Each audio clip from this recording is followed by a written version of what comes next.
राधे राधे। अध्याय 1 श्लोक 3। पश्यतां पाण्डुपुत्राणां आचार्य महतीं चमुं व्यूढां द्रुपदपुत्रेण तव शिष्येण धीमता।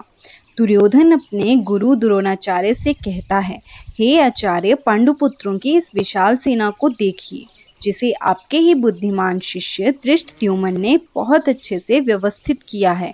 यहाँ दुर्योधन सिर्फ सेना नहीं दिखा रहा, वो एक खास बात पर जोर दे रहा है।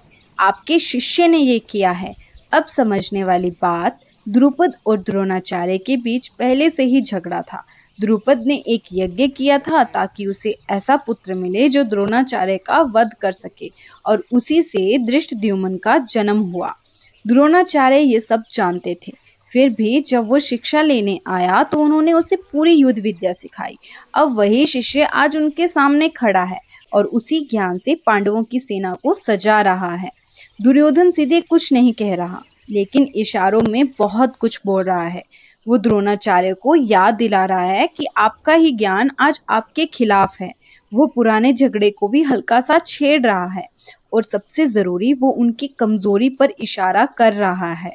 कमजोरी क्या? अपने शिष्यों के प्रति लगाव।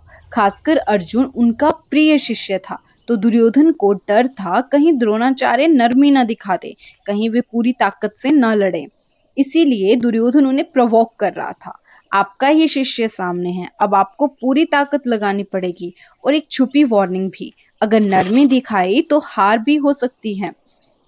यहाँ सिर्फ बात नहीं हो रही, यह एक स्ट्रेटेजी है। शब्दों से इन्फ्लुएंस करने की कोशिश है। दुर्योधन अपने गुरु के मन को प्रभावित करना चाहता है। हमारी लाइफ में भी ऐसा होता है, हम सीधे नहीं बोलते, इशारों में बात करते हैं, सामने वाले को इन्फ्लुएंस करते हैं, और कई बार हम उनकी कमजोरी जानते हैं और उसी के जरिए उन्हें डिसीजन लेने पर मजबूर करते हैं। बिल्कुल वैसे ही जैसे यहाँ हो रहा है। हर बात सीधी नहीं होती, शब्दों के पीछे इंटेंशन छुपा होता है। लोग सिर्फ बात नहीं करते, वे इन्फ्लुएंस भी करते हैं। अगर हम अपनी कमजोरी नहीं समझेंगे तो कोई भी हमें प्रभावित कर सकता है।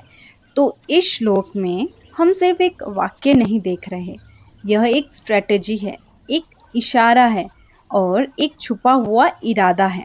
और यही इस श्लोक की असली गहराई है। कल हम समझेंगे अगला श्लोक।